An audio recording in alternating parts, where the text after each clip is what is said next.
Today, I'm going to be talking about things that are cool. Now, we're here in Iceland, which is one of the coldest places on Earth. But I'm not talking about that kind of cool.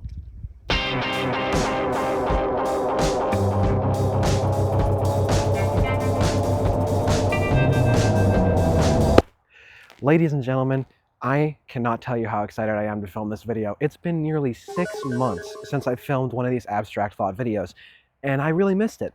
I went on a big tangent with the Mach SMP, and I even did some collaborations with Mysterium, but this is what I wanted to do. And of course, I can still do that other stuff, but I have other channels for it. So without further ado, let's talk about coolness today in this thematically relevant background and weather. Now, I found a research study that described two types of coolness, because coolness isn't just some broad category.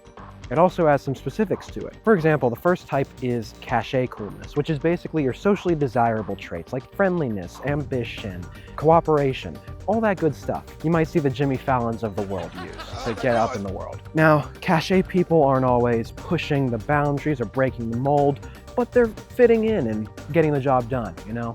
Not everybody needs to stand out, but those who do are called contrarians. And that's the second type of coolness. Contrarian coolness. Those people are more rebellious, they're independent, they are free of the pressures of society for the most part, and they do their own thing. They're the Denzel Washingtons of the world. They're the Ryan Goslings of the world. People who are basically unaffected by other people's opinion. They don't desire it, they don't crave it, but they get a lot of it no matter what. That's what I would like to describe myself as. I'm more contrarian than I am cachet, but I also do a pretty good job of fitting in when I'm not making YouTube videos. I mean, most people don't know I'm on the autism spectrum, which is a pretty contrarian thing. So when I tell people that I am, they don't believe me. And I think that's pretty funny because I've reached a point where I act neurotypically even though I'm neurodivergent. As you can see, there's a lot of footsteps here on this hill because, of course, people are sledding or hiking or taking a walk. I think that's a very good analogy for what I'm talking about here. All these footprints represent the cachet people, the people who don't really step out of line. They're all kind of going in the same direction. Meanwhile, you have some footsteps or some handprints right here off the path. Those are the contrarians. They're the people who don't follow the rules or disobey authority for a good reason. That's why when you see a lot of contrarians that aren't like serial killers or murderers, we usually applaud them because they do things very brave to a lot of us. A lot of us might not think that we can do the things that they do. People like Martin Luther King Jr., Queen, Christian Bale, people who push the envelope instead of just taking it and being like, yep, this is good enough for me. They go to their limits to demonstrate the best of us. And a lot of them don't even have that opinion of themselves. Those people just think that they're doing what they do. To a lot of cachet people, it can be very overwhelming or very surprising to see that. For example, I'm doing something very contrarian. I'm sitting in the snow on my butt and it's very cold, but I'm talking to you because I wanted to get a separate angle for this video.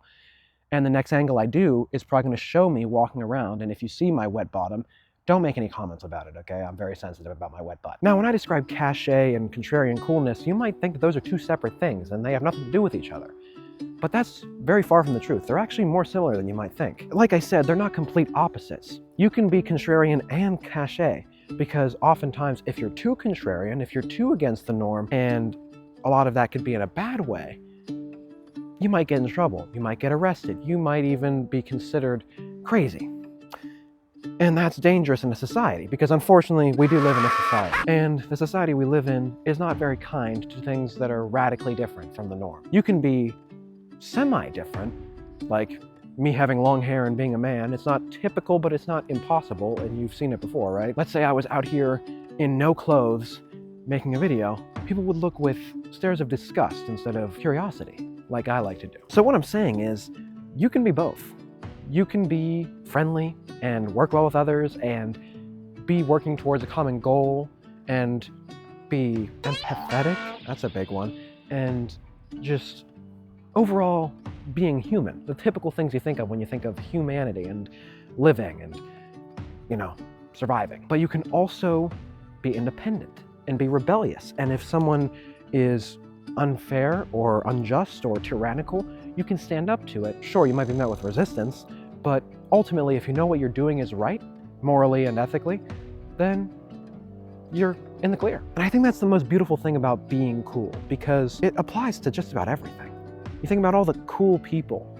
A lot of times they're just different, or they are accentuating this one feature or this activity that they do. But we don't think about the cool people who aren't asking for the attention. They're just being cool. Because a lot of times in high school and in social settings, cool people aren't always good people. Cool people might be pretending to be somebody or acting in a way they think will be socially desirable, which actually ends up making them less socially desirable because it's not who they really are. I've had a lot of experience with being considered weird because I do things like this, like sit in the middle of a thorny forest filming a YouTube video. But I think that we need more weird people. Not people who are like harming the society, because I'm surely not. I'm not hurting anybody. I'm just making videos. But there's definitely some examples of people that are negatively impacting individuals and groups, and those aren't cool. And I think that's the distinction. If you're harming somebody or yourself, you're probably not cool. But if you're doing something right or something different that isn't wrong, then you're probably cool. And I'm not going to say that everybody's cool, because that's just not true. And we're not going for participation trophies here. Because if I said that everybody was cool, really nobody would be cool. But that's another discussion for another day. Ladies and gentlemen, my New Year's resolution was to make a video every month for 12 months. Because I really struggled to get videos out of this caliber on the Mach channel. I posted plenty on Mach Squared the last couple months.